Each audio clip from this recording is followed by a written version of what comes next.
Hello, I'm Graceful Dragon, and in this video I'm going to list off the top 10 things that I personally would love to see implemented in the sequel game. I want to try and keep this video short, and I'm not going to go into species. We've all got our own list of species we want, so here we go. First, the sequel needs to have everything we've already got in the second game, including all of these DLC buildings and decorations. It also goes without saying that would extend to all the species we have in the game as it is, including all of these DLC species. No holding a few of them back to put in the DLC down the road. I think we can all agree the game would desperately need new attractions, with the riverboat tour being the top of the list.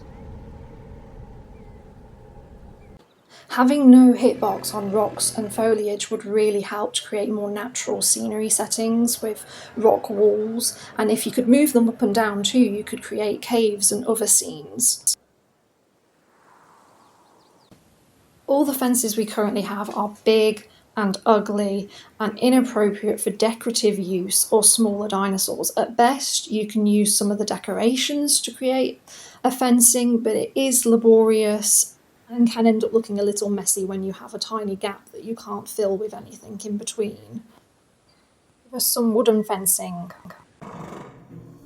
Following on from having shorter fencing for the smaller species, I think the way smaller dinosaurs are handled in the game could be improved as well, like how hard it is to see them because you can't zoom in enough, and the grass is just way too big as well.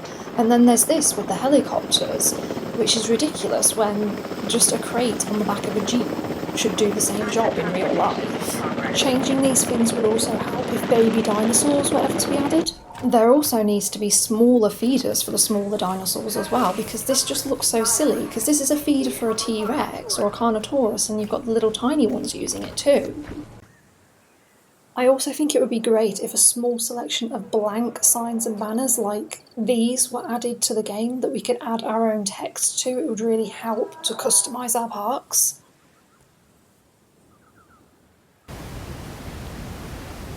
Landscaping. There's a lot of things that can be done to improve the landscaping in the game, like, for example, the addition of waterfalls, or at the very least, a waterfall that's surrounded by rocks that's just one decoration that we could plonk next to a river or lake. I also think we really need the ability to make steeper cliffs and slopes too.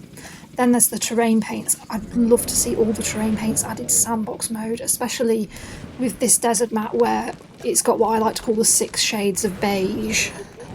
It would also be great if we could make our own natural lagoons like the one on the Mediterranean map here. But that would be a whole nother level of complexity, I imagine. Speaking of lagoons, the lagoons also really need a terrain management adding to them, where we can alter the terrain elevation and have terrain paints as well, and foliage brushes too. And not just kelp, but seagrass and coral and other marine plants as well. It would be great if they could add an actual real bridge building into the game with path connection points at either end, and that it can be placed over water or over land or even over paddocks as well. Bridges could also provide dinosaur visibility in a radius around them and have fence connection points too. How many times have you been trying to delete something, but then at the last second it deletes something else instead, and then the only way to get it back is to reload the game? We need an undo burn desperately.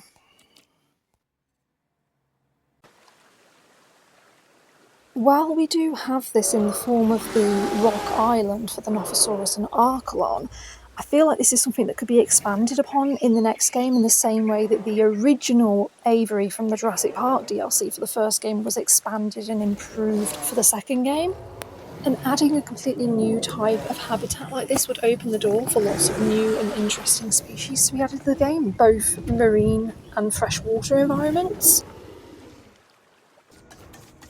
Frontier know they can walk, because they do when they come out the hatchery, or in that case there, that one runs out the hatchery. This should be in the game already, so I really hope it is in the next game. So that just about summarises my most wanted improvements for the next game. Please let me know what yours are in the comments, and as always, thanks for watching!